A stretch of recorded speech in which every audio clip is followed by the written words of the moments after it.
Buenas tardes, muchas gracias por venir. Bueno, Leandro no necesita mayor presentación, aunque vamos a hacer un repaso general. Él es politólogo, secretario general de los Irrompibles y ha sido hace poquito electo diputado por la ciudad de Buenos Aires. El grupo que hemos constituido, que ronda aproximadamente las 15 personas, hemos estado aproximadamente un año disputándonos entre nosotros la posibilidad de armar este grupo. Venimos de idiosincrasia política diferente, aunque con una ideología común. Finalmente nos hemos decidido, estamos contentos de haberlo hecho. Fue un poco difícil porque... Te demoraste un poco. Exactamente. Un año pinchándome, pero tengo que agradecerle a Leandro por toda la fuerza que me dio. No solamente a Leandro, sino que le quiero agradecer personalmente a Alejandro. ¿Dónde está Alejandro? Muchas gracias, Alejandro. Un aplauso para Yusí, señores, vamos.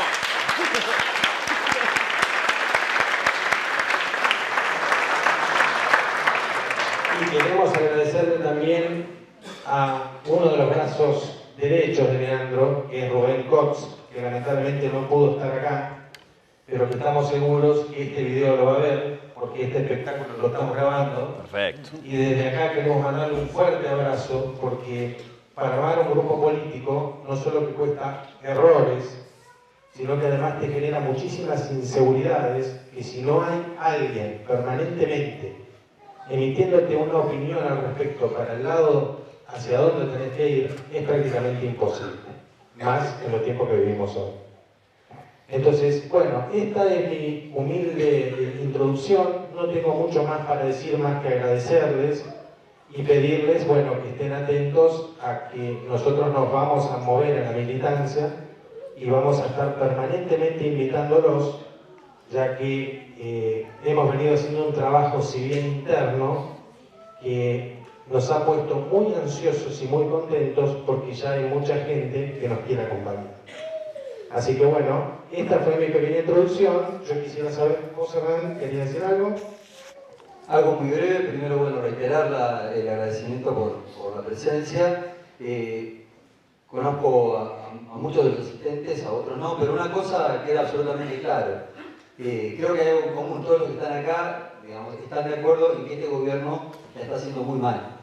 Y nos está haciendo la vida muy difícil. Y creo que claramente estamos buscando, a ver, es un 5 de enero, un NGL, un víspera de Reyes. Nos reunimos acá a las 8 y pico de la noche, tratando de encontrar algunas ideas en común, digamos, para ver cómo enfrentamos o cómo confrontamos con este modelo neoliberal que se viene con todo. Bueno, es un gran inicio. Yo estoy totalmente agradecido por la presencia de todos y cada uno de ustedes, de todas y cada uno de ustedes. Y la verdad es que me parece que es un buen comienzo para comenzar a aglutinar, no por mera reacción, sino justamente a todos los que estamos del lado del Proyecto Nacional y Popular, con los matices y con las militancias y las historias personales de cada uno de nosotros y de cada una de nosotras, y que creo que en realidad en este momento requieren una organización, una unidad en la acción y llegar a tener algunas efectividades conducentes, como decía en mi partido cuando se ocupaba de la gente. Bueno, los dejo entonces con Leandro y lo escuchamos a él. Vamos.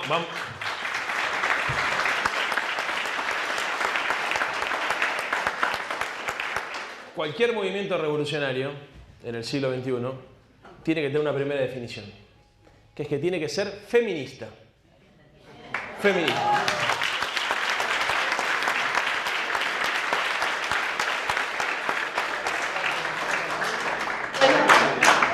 Buenas tardes a todos. Yo creo que yo sí los conozco a su gran mayoría de los que están acá y en su gran mayoría compartimos los ideales y creo que esa es la base fundamental de esto que nosotros venimos trabajando.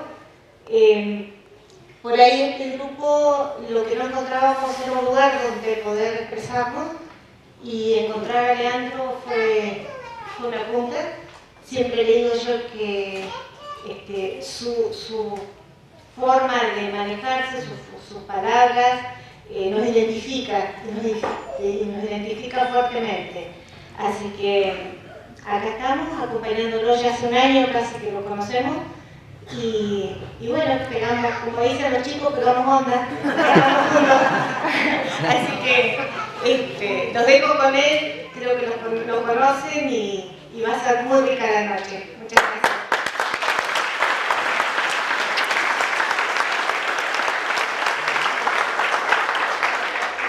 Bueno, ahora sí, buenas noches. Primero que nada, los agradecimientos de rigor. Primero las disculpas por haber llegado tarde.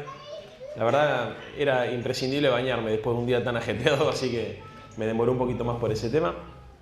Agradecerle a las compañeras y a los compañeros que hicieron posible este evento. Obviamente, la gratitud eterna con Javi Comparada, que ha sido uno de los tipos más desprendidos que he encontrado en mi militancia política, más sensible, solidario y fundamentalmente desinteresado. O sea, es muy difícil encontrar en estos momentos gente que contribuya a un proyecto colectivo de manera desinteresada, ¿no? Más cuando vemos la marca de la época con el individualismo tan pronunciado, esta idea tan mercantil de la vida, encontrar un tipo que tenga la vocación de colaborar y de poner parte de lo suyo solamente para que el proyecto político pueda fundarse, merece un reconocimiento de todos.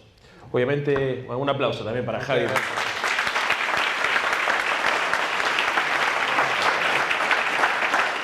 En nombre de él a todos los compañeros y a Jackie, para reconocerle a todas las compañeras. Yo decía recién, en serio, el tema del feminismo. Es una discusión que nos tenemos que dar. Si somos una sociedad igualitaria o pretendemos ser una sociedad igualitaria, es absolutamente inaceptable que los varones cobren más que las mujeres o que los varones tengan más derechos que las mujeres y que incluso tengan más posiciones de poder que las mujeres. Se avanzó mucho con el tema de la paridad de género en la conformación de las listas. Yo siempre le digo a las compañeras, y aprovecho a las compañeras que están militando, que están esta noche acá, pero que militan tanto en organizaciones sindicales como en organizaciones políticas, que no se conformen solamente con integrar estatutariamente o por cupo las listas. Que eso es una conquista importante, pero no es suficiente. Para que el movimiento popular sea verdaderamente feminista, tenemos que obligarnos todos a incorporar a las compañeras a las mesas de discusiones donde se toman las decisiones políticas. A veces los espacios informales de construcción de poder y de toma de decisiones son mucho más importantes que los espacios formales.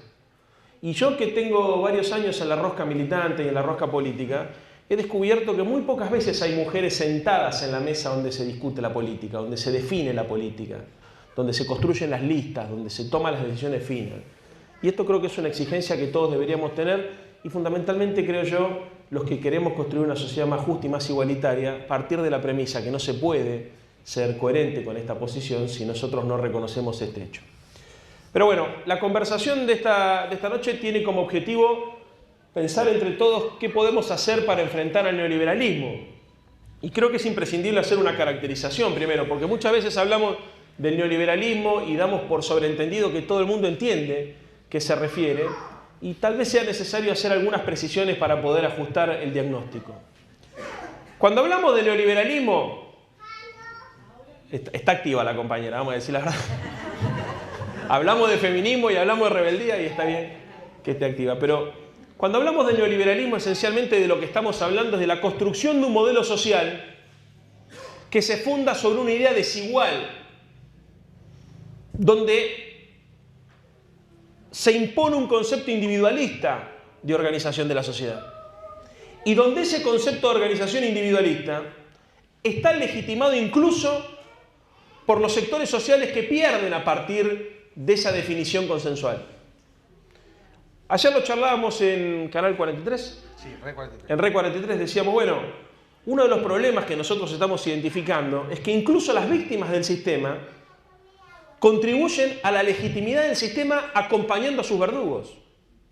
Y es así como el primer tabú que tenemos que desarmar es la idea que Cambiemos Sol Pro es solamente un partido de clase alta y clase acomodada.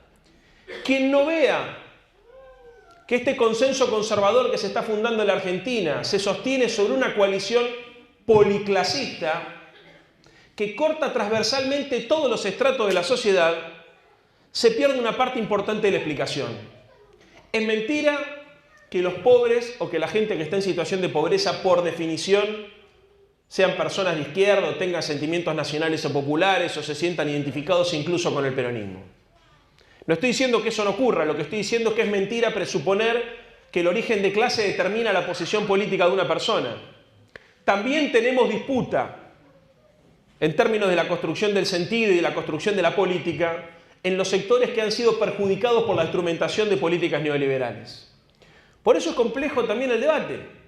Porque incluso cuando nosotros desde las clases medias, la mayoría de los que estamos acá, reconozcámoslo, somos de clase media, pretendemos dar un debate profundo y conceptual sobre la realidad, nos encontramos con que los sectores dominantes que forman sentido y que son los que construyen el sentido común en la Argentina, nos ponen frente a la contradicción de encontrar sectores populares que reclaman incluso mano dura para resolver el problema de la inseguridad, que reclaman libre mercado para resolver los problemas económicos, o que justifican, por ejemplo, el abuso de autoridad en cualquiera de las esferas del orden social, ¿no?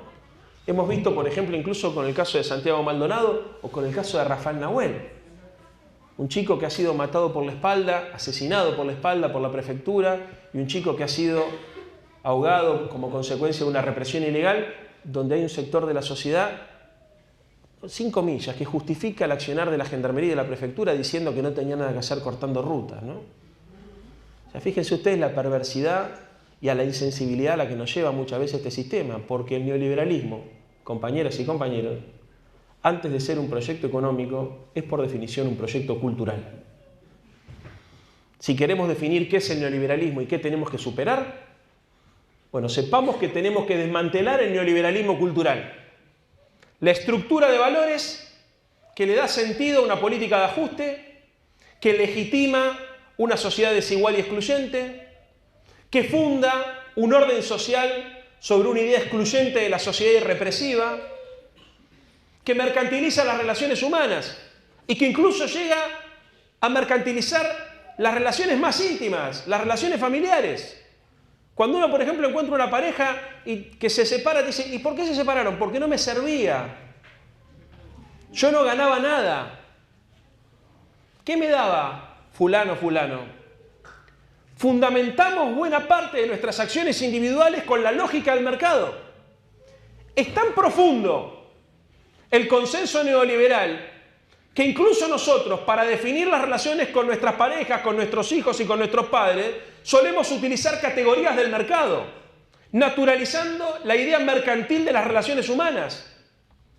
La verdad que es triste lo que ha pasado en esta parte del mundo, porque tampoco es un problema solamente de los argentinos, hay que ser francos y hay que ser justos, es un problema por lo menos de Occidente, que hemos empezado a naturalizar la mercantilización de las relaciones humanas. Obviamente hay espacio de resistencia, hay espacio de sensibilidad política y social que son muy importantes, porque sin ese espacio de resistencia no podríamos estar esta noche reunidos acá, pero sepamos también que muchas veces quienes decimos confrontar contra el sentido común del neoliberalismo y quienes decimos que vamos a pelear por construir una patria más justa, más libre y más soberana, terminamos reproduciendo relaciones desiguales y relaciones neoliberales en nuestra vida cotidiana. Y ni hablar en la política. Si hay algo que yo detesto personalmente y con profundidad, es esta cosa de jerarquía política entre el militante y el dirigente. O sea, me fastidia encontrar un militante político que se define a sí mismo como dirigente político solamente para marcar la distinción y la diferencia con el resto de sus compañeros. Detesto en profundidad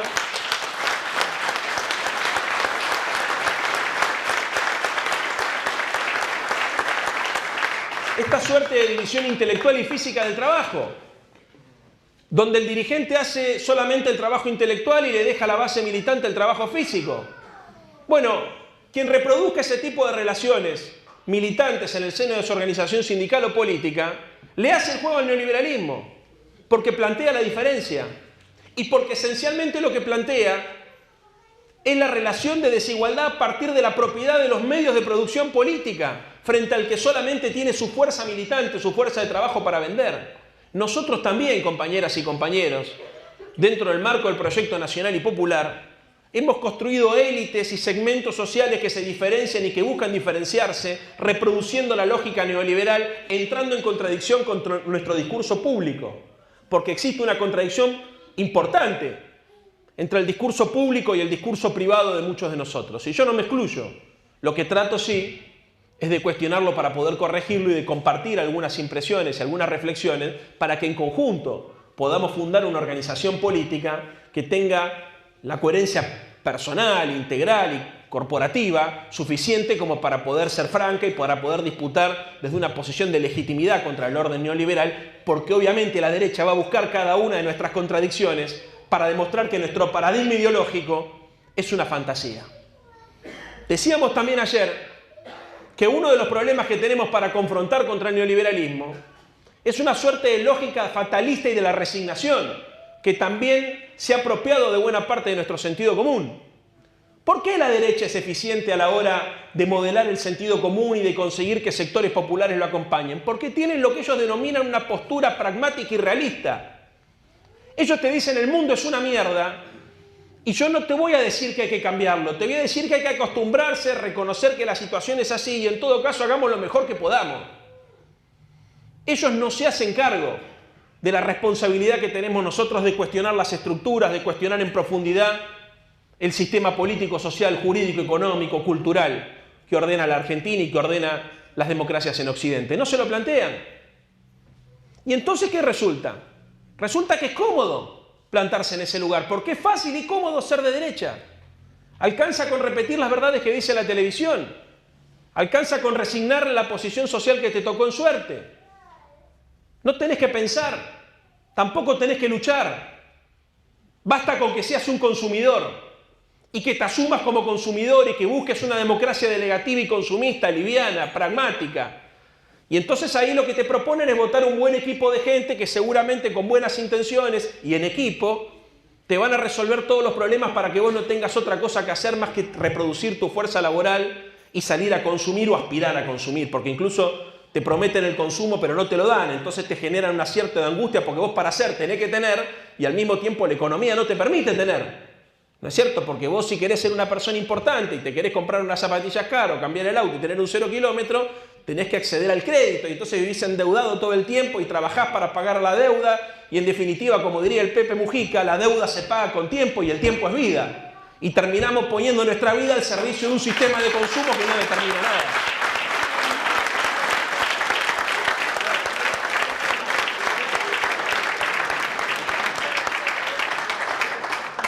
Hablemos del neoliberalismo entonces, pero hablemos también de cómo desmantelarlo. Y hablemos de cómo salir nosotros de nuestra zona de confort, de cómo incomodarnos, de cómo poder proponer una tensión intelectual a la hora de hacer política, porque hacer política no es hacer lo que la gente quiere. Eso es un error. A nosotros Alfonsín nos lo enseñó de muy chico, nos decía, no hay que seguir encuestas, no hay que seguir hombres ni mujeres, hay que seguir ideas. Y si la sociedad se derechiza, acostumbrémonos a perder elecciones. Y yo digo lo mismo, compañeras y compañeros, acostumbrémonos a perder elecciones y también tengamos el coraje suficiente para dar vuelta culturalmente a la sociedad. Porque no se trata solamente de perder elecciones, se trata de bancarse, resignar la posibilidad de pelear por el éxito para no terminar transformándose en lo que uno combatió cuando era pibe. Y no estoy diciendo que nos acostumbremos solamente a perder. Lo que estoy diciendo es que no podemos, en aras de poner un peronista, un compañero en el poder que después va a terminar siendo funcional el proyecto neoliberal como plan alternativo de los que están ahora, entregar todas las banderas en aras del triunfo electoral. Porque podría pasar que venga una compañera y un compañero que cantando la marcha peronista lo reemplace a Macri para terminar aplicando las mismas políticas que está aplicando el macrismo hoy. Y entonces acá cuando hablamos también de confrontar culturalmente contra el neoliberalismo, hablamos que la política tiene la responsabilidad de plantear un discurso ideológico que por definición se plante en el conflicto. Los dirigentes políticos que le dicen a la gente lo que quiere escuchar, la están tomando de boluda, como diría Navarro. Si vos encontrás un dirigente político o una dirigente política que te dice algo desde lo cual es difícil oponerse, te está mintiendo. Y el caso más concreto es Macri con pobreza cero. Nada de lo que dijo el PRO en campaña era oponible. Era muy difícil. ¿Qué le vas a decir? ¿Que vos no querías una sociedad con pobreza cero?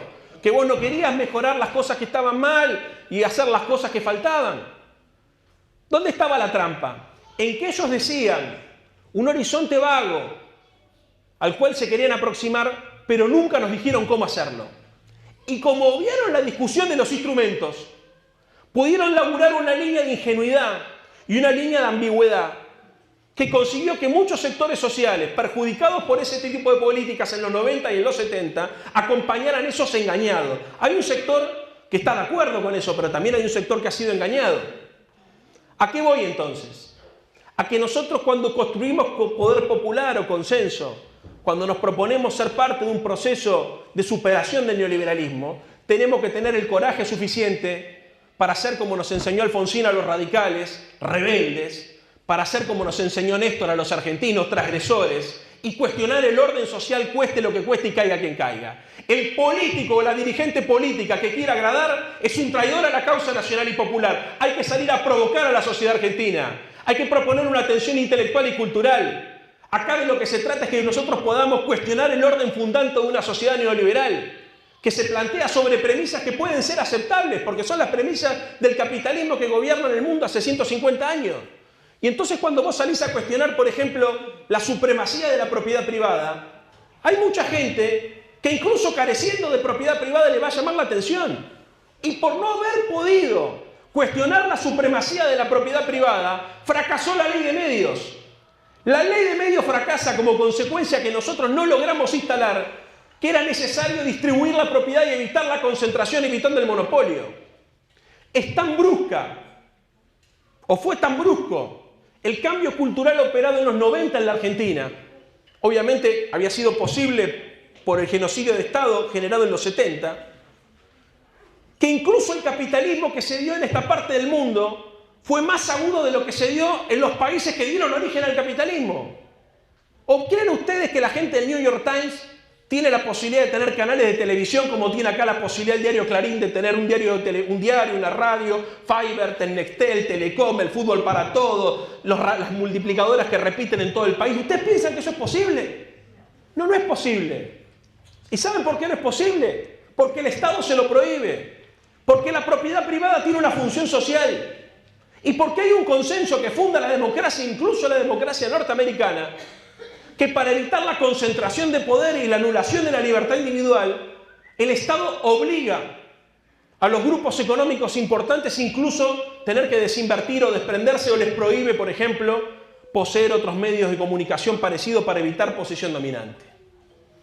Entonces, el sentido común que construyó el neoliberalismo en la Argentina incluso es más agresivo de lo que se ha construido en los países anglosajones, que son los que dieron origen a este modelo. Compañeras y compañeros, la construcción de una superación al neoliberalismo nos obliga a nosotros a poder elevar el nivel de conciencia política de los argentinos, siendo capaces de provocar una tensión intelectual que provoque un pensamiento autónomo. Para los que venimos del irigoyenismo, iba a decir los que venimos del peronismo, mirá.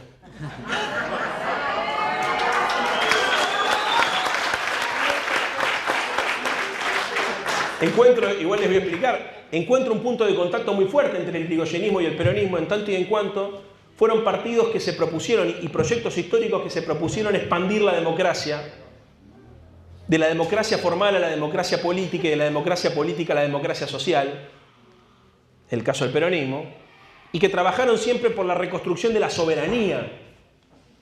Cuando nosotros hablamos de la confrontación contra el neoliberalismo, lo que hablamos en realidad es de la construcción de la soberanía colectiva y de la soberanía individual, de cortar las cadenas. Y esa construcción es compleja, porque aunque parezca mentira, es difícil ser libre. Cuesta pensar, cuesta luchar, cuesta tener que bancarse una opinión que no sea homogénea y hegemónica.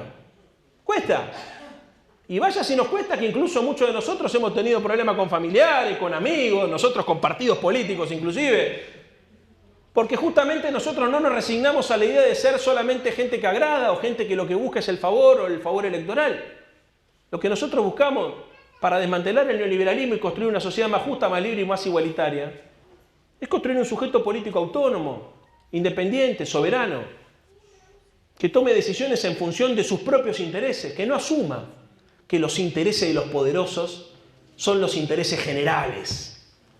Carlos Marx decía que las ideas dominantes de una época eran las ideas de las clases dominantes de la época. Y es tal cual lo que pasa hoy. Hoy te quieren explicar que se le necesitan recortar 100.000 millones de pesos a los jubilados para poder bajarle ganancias a las empresas multinacionales o a las mineras. Porque lo que es bueno para la minera, lo que es bueno para Techín, lo que es bueno para Pérez Compán es bueno para la Argentina. ¿Y saben qué? No siempre es bueno. A veces sí, pero muchas veces no. Y es un error que el Estado, desde los instrumentos institucionales que tiene la nación, defienda el interés particular a costa del interés general. Eso es la ciocracia.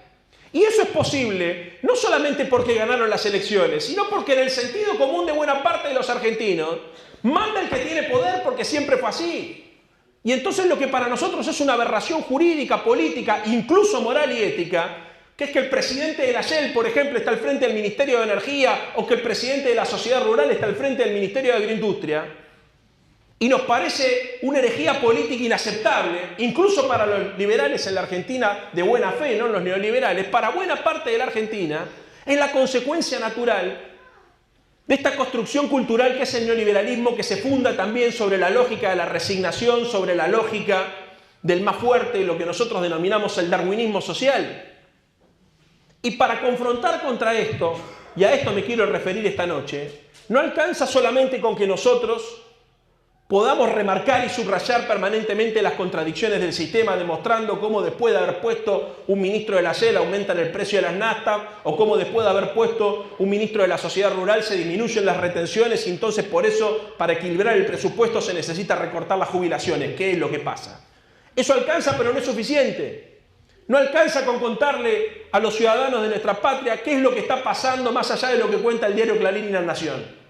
Nosotros tenemos que salir a cuestionar la estructura de valores que está atrás de eso. Tenemos que salir a cuestionar, además de los acontecimientos de gobierno, de los hechos concretos de gobierno, los valores que sostienen el sentido común que habilita que eso se dé.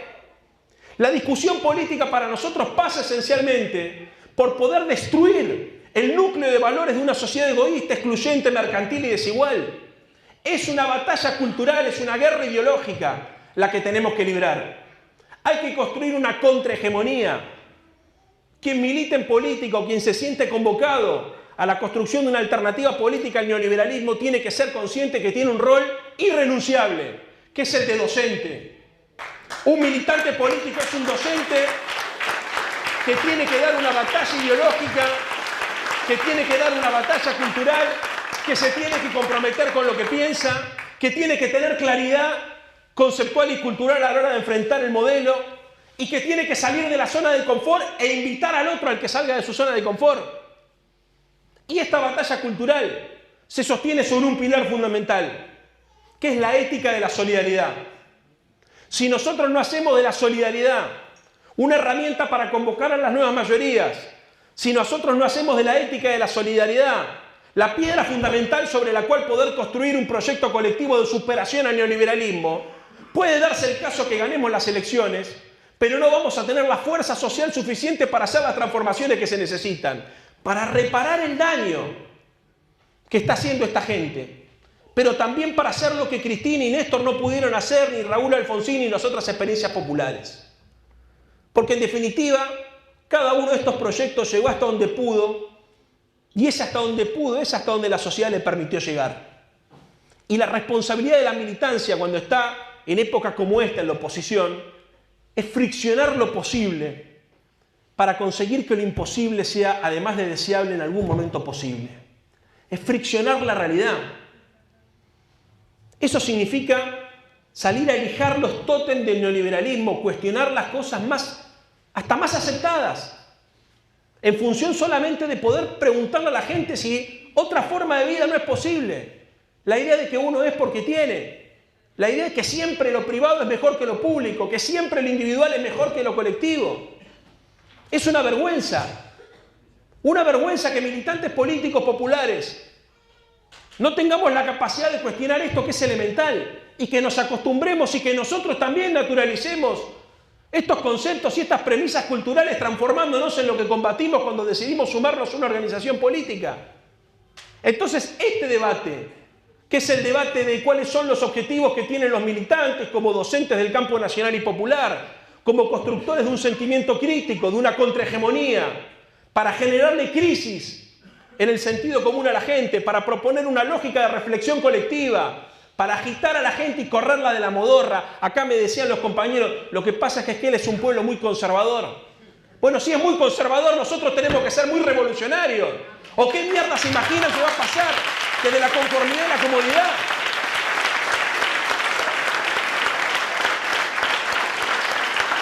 Porque la disputa no es solamente la gestión, a ver quién gestiona mejor.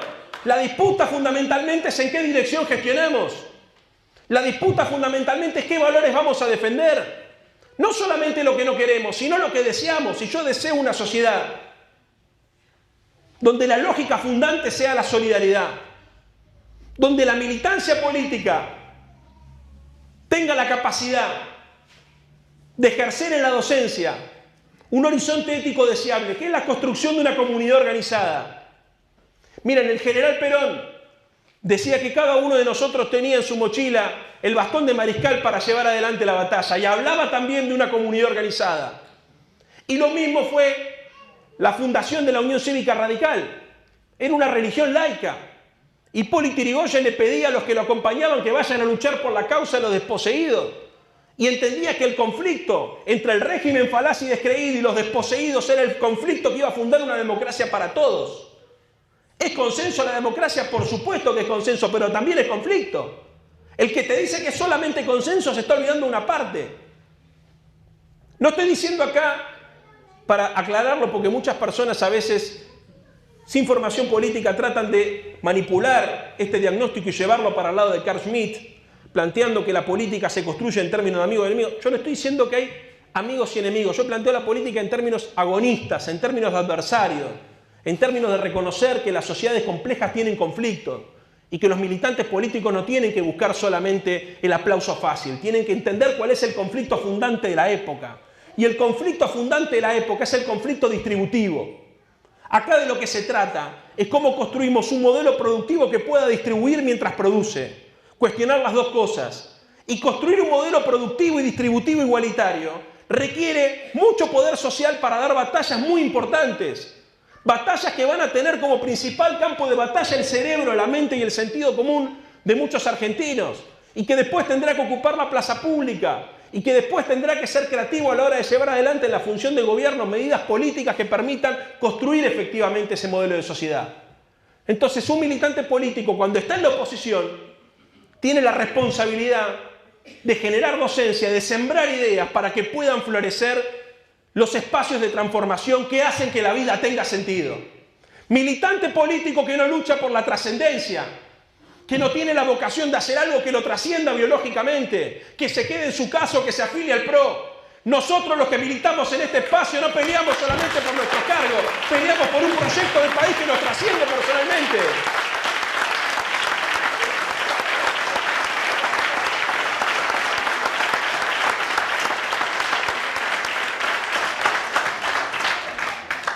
Para terminar, compañeros, y les digo,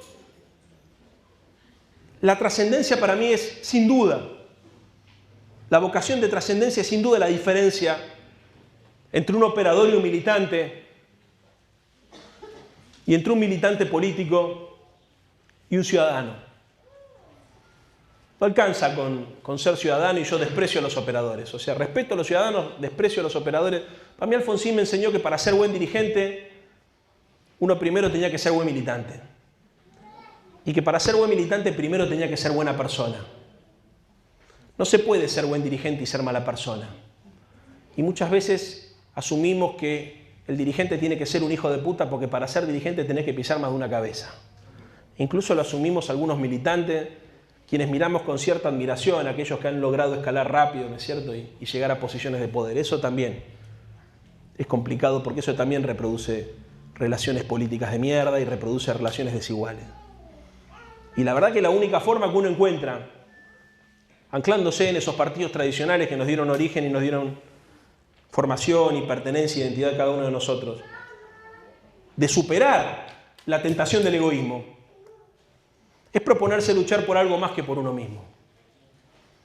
Y la verdad, compañeras y compañeros, que yo creo que esta es la clave. Nosotros hablamos mucho de fundar un orden social distinto, pero si no somos capaces de desprendernos de la posibilidad de pensar primero en mí, después en yo, y en tercer lugar, si se quiere, en mi propia familia, hasta ahí nomás, y no pensamos a poner el nosotros por sobre el yo, si no empezamos a proponer la construcción de una comunidad como objetivo fundante, aunque tengamos la vocación política de ser distintos, la ola amarilla nos va a terminar transformando en lo que nosotros no queremos ser y va a lograr que nos traicionemos a nosotros mismos. Es muy difícil la pelea de pelear por algo diferente porque es ir contra la corriente de verdad. No es ir solamente contra la opinión pública, es ir contra el sentido común. Y la trascendencia tiene que ver con eso, tiene que ver con darle un contenido a la vida, con un contenido místico a la vida, que nos supera a nosotros y que nos permite ser feliz con cosas que no se tocan, como dirían los intoxicados, el Piti. Esa canción parece una pelotudez, pero es tan importante. O sea, él era feliz con cosas que no se tocaban, la música, los discos, sus amigos, ¿no? El amor. Esas cosas que parecen boludeces, que en definitiva es la diferencia cultural y ética más importante que tenemos contra los que están enfrente, que solamente buscan... Yo siempre digo lo mismo, fíjense ustedes qué loco, la derecha nos ha ganado de nosotros la batalla, por lo menos en el corto tiempo, no digo la guerra, digo la batalla por la ética, ¿no? Ellos son los éticos. Sin embargo, la mayoría de nosotros, cuando decidimos sumarnos a la política, lo hicimos porque teníamos vocación de servicio y ganas de transformar la realidad. Ninguno de nosotros se preparó desde que era muy pibe para hacer guita. A nadie se le ocurre decir que tal o cual dirigente tiene que ocupar un espacio porque es exitoso en el mercado y demostró que puede acumular dinero, que puede hacer dinero. Fíjense qué diferencia ética importante. Sin embargo, en esta sociedad que valora tanto el dinero, que hace del dinero un dios y del mercado una religión, eso pareciera hoy que legitima. Bueno, para nosotros no. Y para desmantelar la religión del mercado y el dios del dinero se necesita un sentido de trascendencia que funde la militancia en algo que nosotros biológicamente no vamos a ver, porque sabemos que vamos a morir, pero va a haber otro compañero u otro compañero que va a tomar la bandera y la va a llevar hasta la victoria como se comprometió Evita. Entonces,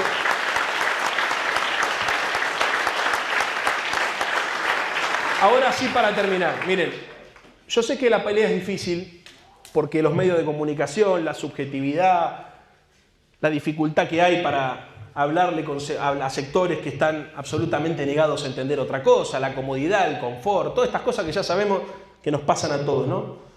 Pero digo, la posverdad, me acota acá, Jackie. Pero miren, yo creo que hay tres cosas que son fundamentales. Muchas veces se pregunta uno, bueno, ¿cómo hacemos para pelear contra esto? El cinismo de esta gente, la perversidad es muy fuerte, es una filosofía del cinismo. Los conservadores se llaman Cambiemos, ¿no? Entonces, ¿cómo puede ser? Increíble, ¿no? Ellos que históricamente han levantado la bandera y se han bancado el terror como metodología para poner orden, ¿no es cierto? Hoy son la revolución de la alegría. Bueno, y los ladrones que se enriquecieron durante la dictadura hoy vienen a hablar de ética y nos cuestionan a nosotros por falta de transparencia. Entonces, es complejo, es complejo. Bueno, yo creo que hay tres herramientas, compañeras y compañeros, que son claves para tener presente para la lucha cotidiana. Además de lo que ya dijimos acá, de la inteligencia, de la creatividad, de la propuesta de esta tensión intelectual que tenemos que hacer, de cuestionarnos a nosotros mismos. Miren, hay una primera herramienta que es el humor. El humor es muy poderoso como herramienta. Ayer lo charlábamos con algunos compañeros, antes de ayer. O sea, bueno, el humor es una manifestación de la inteligencia que te permite poner en crisis también ese marco conceptual que muchas veces sostiene, iba a decir la imbecilidad de algunos, pero vamos a decir la banalidad o la liviandad de algunos pensamientos. Ser inteligentes en la utilización del humor ayuda. Segundo lugar, la ternura. Compañeras y compañeros, la ternura. Los que vienen del kirchnerismo saben que hay un antes y un después de la muerte de Néstor, porque Néstor combinaba el humor y la ternura. Y después de la muerte de Néstor, Cristina se cerró mucho como consecuencia de la embestida que tuvo de las corporaciones y de su propia situación biológica. Pero quien no es capaz de endurecerse sin perder la ternura, como decía el Che, no es capaz de cuestionar el orden social fundante del neoliberalismo, porque el neoliberalismo es básicamente un mundo insensible. Y si nosotros queremos construir comunidad, necesitamos ser tiernos también y recuperar la dimensión de la ternura para la acumulación política. Y en tercer lugar, clave, la pasión, compañeros. Miren, ellos podrán demostrar la alegría con los globos, con los bailes eclécticos de Gilda en cada uno de sus festejos, rememorando los tercer tiempos de los clubes de rugby o rememorando los cumpleaños de 15 en esa lógica boba y festiva. Pero nunca van a poder demostrar pasión en sus acontecimientos y en sus hechos políticos. ¿Saben por qué? Porque la pasión, por definición, es un acontecimiento social colectivo. Uno no puede individualmente ser pasional. La pasión necesita por lo menos de otro. La pasión se tiene que compartir, es una suerte de alegría compartida. Si alguno de ustedes tiene dudas acerca de cómo pelear contra el neoliberalismo y construir una alternativa, apasionense de sus convicciones y de sus valores, porque la diferencia fundamental para fundar una Argentina distinta es la fuerza de la convicción que surge de sentir que 2, 3, 4, 10 somos más que uno. La pasión determina el cambio social en la Argentina y la pasión es la que va a refundar el proyecto nacional y popular en nuestro país. Brillante, Leo.